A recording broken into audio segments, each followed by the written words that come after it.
എനിക്ക് ഒറ്റ കാര്യം മാത്രമേ പറയാനുള്ളൂ. ആണുങ്ങളെ വിശ്വസിക്കാം, പക്ഷേ പെണ്ണുങ്ങളെ ഒരിക്കലും വിശ്വസിക്കാൻ പറ്റില്ല. കുറച്ച് സ്ത്രീകളെ, കാരണം കുറച്ച് ഫ്രണ്ട്സൊക്കെ എന്നെ ഹെൽപ്പ് ചെയ്തിട്ടുണ്ടായിരുന്നു. പക്ഷേ സ്ത്രീകളുടെ ഭാഗത്തു നിന്നാണ് ഭയങ്കരമായിട്ട് പണി കിട്ടിയിട്ടുള്ളത്. ഒരിക്കലും സ്ത്രീകളെ വിശ്വസിക്കരുത് എന്നാണ് ഞാൻ ഈ കേസ് വന്നപ്പോൾ പഠിച്ചിട്ടുള്ള ഒരു പാഠം. സത്യം പറയുകയാണെങ്കിൽ ഞാനൊരു അതിജീവിതയാണ്.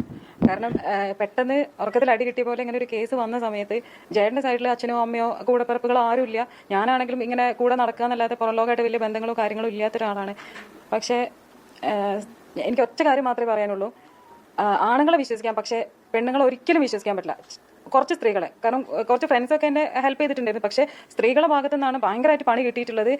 ഒരിക്കലും സ്ത്രീകളെ വിശ്വസിക്കരുത് എന്നാണ് ഞാൻ ഈ കേസ് വന്നപ്പോൾ പഠിച്ചിട്ടുള്ള ഒരു പാഠം. അത് കൂടുതലൊന്നും ചില സ്ത്രീകൾ, അതാണ് കുറച്ച് സ്ത്രീകൾ ഈ പറയുന്ന സോഷ്യൽ മീഡിയയിൽ ഒരാൾ ദിലീപേട്ടൻ അല്ലെങ്കിൽ സിദ്ദിഖേട്ടൻ ഇതുപോലെ തെറി വിളിക്കുക, ഇവരും പറയുന്ന സ്ത്രീത്വം ആ വാക്ക് ഉച്ചരിക്കാൻ പോലും യോഗ്യത ഇല്ലാത്ത ആൾക്കാർ. കാരണം കമന്റ്സിൽ വരുന്ന തെറികൾ നിങ്ങൾ ശ്രദ്ധിക്കണം. ഇപ്പോൾ ഈ ഒരു ഇഷ്യൂ വന്ന് മഞ്ജു ചേച്ചിക്ക് സപ്പോർട്ട് ചെയ്തൊരു സംഭവം ഇട്ട് എന്ന് പറഞ്ഞ സമയത്ത് ഞാൻ അവരുടെ അടുത്ത് മാന്യമായിട്ട് സംസാരിച്ചു. പക്ഷെ അവരാണ് തെറി പറഞ്ഞതും കാര്യങ്ങളും. അപ്പം എനിക്ക് സ്ത്രീകളുടെ അടുത്താണ് പറയാനുള്ളത്, എന്തെങ്കിലും ഒരു ദേഷ്യം വരുമ്പോഴത്തേക്ക് ആണുങ്ങൾ ജയിലിൽ അടയ്ക്കാൻ വേണ്ടി ഇങ്ങനെ കള്ളക്കേസ് കൊടുക്കുമ്പോൾ നിങ്ങൾ ചിന്തിക്കണം, അവർക്ക് ഫാമിലി ഉണ്ട്.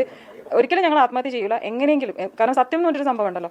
അപ്പോൾ അതുകൊണ്ട് ഞങ്ങൾ എന്തായാലും തിരിച്ചു വരും ചേട്ടാ, ശക്തമായിട്ട്. കാരണം ചേട്ടൻ ഇത് ചെയ്തിട്ടില്ല എന്ന് ഏറ്റവും നന്നായിട്ട് അറിയാവുന്ന ആൾ ഞാൻ. അപ്പോൾ ഞാൻ കൂടെ തന്നെ ഉണ്ടാവും. എല്ലാ ആണുങ്ങൾക്കും എന്ത് സപ്പോർട്ടും ഞാൻ കൂടെ ഉണ്ടാവും.